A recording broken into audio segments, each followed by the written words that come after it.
Madam ఇప్పుడు technology గురించి మాట్లాడుకుందాం. ఈ బొడ్డు తాడు గురించి టెక్నాలజీ గురించి వస్తుంది. సో దాని గురించి కొంచెం సరే, మనం చేసే ప్రాక్టీసెస్ కరెక్టే. ఫారెన్ అటువైపు వాళ్ళు ఏం చేస్తారు అవన్నీ నేను మాట్లాడు మామూలుగా. సో బొడ్డు తాడు అనేది ఏంటంటే కొంచెం లెంత్ ఉంచుతాము, బేబీ బర్త్ అప్పుడు ఉంటుంది. అది యూజువల్గా by the end of 1 week అలా పడిపోద్ది, రాలిపోతుంది. రాలిపోయాక కూడా మనం దానికి ఎక్స్ట్రాగా క్లీన్ చేయటం అలా ఏం చెయ్యక్కర్లేదు, మామూలు బాత్ ఇవ్వటమే. ఎప్పుడు కంగారు పడాలి అంటే బొడ్డు తాడు 10 రోజులు అయ్యాక కూడా పడకపోయినా. రెండోది ఏంటంటే బొడ్డు చుట్టూ ఎర్రగా అవుతున్నా, లేకపోతే బొడ్డు దగ్గర నుంచి ఏమన్నా చీములాగా కారుతున్నా, అంటే నీరులా కానీ రసిలాగా చీములాగా కారుతున్నా, ఇలాంటప్పుడు అప్రోచ్ అవ్వాలి. ఒక్కొక్కసారి తెల్లగా అలా కనిపిస్తూ ఉంటుంది బొడ్డు తాడు పడిపోయాక, దాన్ని అంబిలికల్ గ్రాండోమా అంటాము. సో అది ట్రీటబుల్ కాజ్. సో పేరెంట్స్ వస్తే వాళ్ళకి చెప్తాము సాల్ట్ అప్లికేషన్ అది. స్టోర్ చేసి ఫ్యూచర్లో బిడ్డకి ఉపయోగపడేలాగా స్టెమ్ సెల్ టెక్నాలజీ అది యాక్చువల్గా అండి. అంబలికస్ లోంచి మనకు వచ్చే స్టెమ్ సెల్స్ చాలా మినిమల్, ఎక్కువ ఉండవు. సో ఆ మినిమల్ సెల్స్ని సేవ్ చేయటం వల్ల ఎంతవరకు ఉపయోగపడుతుంది చెప్పలేము. అంటే మనం స్టెమ్ సెల్ కాన్సన్ట్రేషన్ తీసుకుంటే అదొక సోర్స్ కరెక్టే, అందులో ఉంటాయి కరెక్టే, కానీ ఉండే సెల్స్ చాలా తక్కువ. సో వాటిని ప్రిజర్వ్ చేసే దాంట్లో కూడా కొన్ని లూజ్ అయిపోతూ ఉంటాం. సో ఎంతవరకు హెల్ప్ అవుతుంది అనేది చెప్పలేము. అంటే ఏ రకాల ట్రీట్మెంట్స్ కి దాన్ని ఉపయోగించుకుంటారు?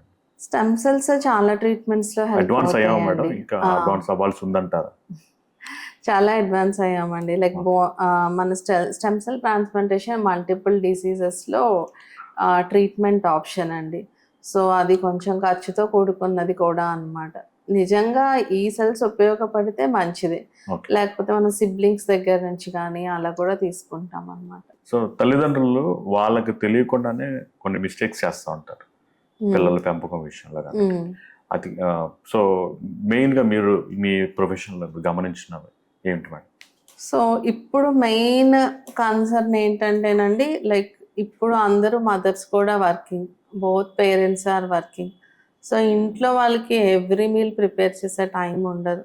సో దీనివల్ల ఏంటంటే కొంచెం ultra processed food, junk food ఎక్కువ తినటము, సో అంటే ఆ హెల్దీ డైట్ వెళ్ళకపోవటం వల్ల సో అదొకటి ఎక్కువ చూస్తున్నాము.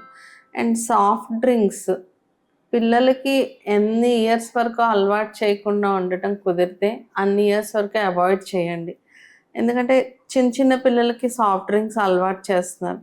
సో దీనివల్ల సాఫ్ట్ డ్రింక్స్ అసలు మనకే మంచిది కాదు, సో పిల్లలకి అసలు మంచిది కాదు. ఇదొకటిను. రెండోది ఏంటంటే పేరెంట్స్ కూడా ఎక్కువ ఈ సాఫ్ట్ డ్రింక్స్ తాగేటప్పుడు ఏంటంటే కొంతమంది ఇళ్ళల్లో ఆ సాఫ్ట్ డ్రింక్ బాటిల్స్లో కిరసనాయిల్, పెనాయిల్, బాత్రూమ్ క్లీనింగ్ యాసిడ్స్ ఇలాంటివి స్టోర్ చేస్తూ ఉంటారు. ఆ చిన్నోడికి 3 years వాడికి తెలియదు. మనం వాడు అడిగినప్పుడు ఇచ్చామనుకోండి, లేకపోతే ఇవ్వలేదు, వాడికి ఆ క్యూరియాసిటీ ఉంటుంది. సో అది వెళ్ళి కబుక్కుని తాగేయటం, ఇలాంటి అనర్థాలు ఎక్కువ చూస్తాం అన్నమాట. సో యాక్సిడెంటల్ పాయిజనింగ్స్ కామన్ పిల్లల్లో, అందులో కామన్ కాజ్ ఇదన్నమాట. సో ఇది అంటే మోస్ట్ డిస్టర్బింగ్ థింగ్ ఇదన్నమాట. So first of all soft drinks తాగొద్దు. పిల్లలకి కూడా ఎన్ని ఇయర్స్ వరకు అలవాటు చేయటం మానగలిగితే అలా ట్రై చేయండి.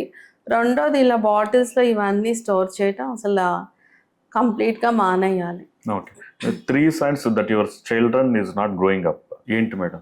పేరెంట్స్కి తెలుస్తుంది కదా, హైట్ పెరగట్లేదనో, వెయిట్ ఆల్మోస్ట్ సేమ్ ఉంటున్నాడనో, ఇంకొకటి ఏంటంటే బాగా చికాక్గా ఉండటం కానీ, స్కూల్లో ఫాలో అవ్వకపోవటం కానీ, స్కూల్ పెర్ఫార్మెన్స్ తగ్గటం, అంటే ఇంతకుముందు బాగా చదివే బాబు ఇప్పుడు చదవకపోవటం. సో ఇలాంటివి ఏమైనా ఉన్నాయంటే డెఫినెట్గా you need to approach your paediatrician అని అర్థం. ఒబేసిటీ ప్రివెన్షన్ చిన్నపిల్లలు అది అంటే ఒక సర్టన్ ఏజ్ తర్వాత రావటం వేరు, కొంతమందికి చిన్న అంటే ఇది ఓవర్ ఫీడింగ్ రీజన్ అంటారు, లేకపోతే బై జెనెటిక్? జెనెటిక్గా ఉండే ఒబెసిటీ కూడా ఉంటుందండి. No. సో అది కొంచెం అర్లీగా స్టార్ట్ అవ్వచ్చు. ఫస్ట్ నుంచి కొంచెం బొద్దుగా ఉంటాం కానీ ఎక్కువ ఫుడ్ తినకపోయినా ఆ పిల్లలు కొంచెం చబ్బీగా అనిపించడం ఉంటుంది. అది మనకి ఫస్ట్ నుంచి ఉంది. ఇప్పుడు మనం ఎక్కువ చూస్తుంది ప్యూర్లీ లైఫ్ స్టైల్ రిలేటెడ్ అనమాట. అల్ట్రా ప్రాసెస్డ్ ఫుడ్స్ అంటే అందులో క్యాలరీస్ ఎక్కువ ఉంటాయి, అవసరమైన ఫైబరు విటమిన్స్ తక్కువ ఉంటాయి. సో ఈ అల్ట్రా ప్రాసెస్డ్ ఫుడ్ తినడము, లైఫ్ స్టైల్, స్కూల్స్ మెయిన్. రీసెంట్గా కొంచెం చేంజెస్ వస్తున్నాయి బట్ ఇంకా రావాలన్నమాట. సో పొద్దుటి నుంచి వాడు ఈవినింగ్ వరకు చదువుతానే ఉంటాడు, కూర్చునే ఉంటాడు, లేకపోతే కొంచెం టైం దొరికితే టీవీ చూడటం. సో సెడెంటరీ లైఫ్ స్టైల్ అనమాట. సో పిల్లలకి అట్లీస్ట్ ఒక 1 hour ఫిజికల్ యాక్టివిటీ ఉండాలి. బయట పార్కులోనో ఆడుకుంటా ఉంటే సైక్లింగ్, ఓకే. సో ఫుడ్, ఇవి రెండు మార్చుకుంటే ఓకే. మోస్ట్లీ మనం అక్కడ దాకా వెళ్ళకుండా ఉండటమే మంచిది. అంటే ప్రివెన్షన్.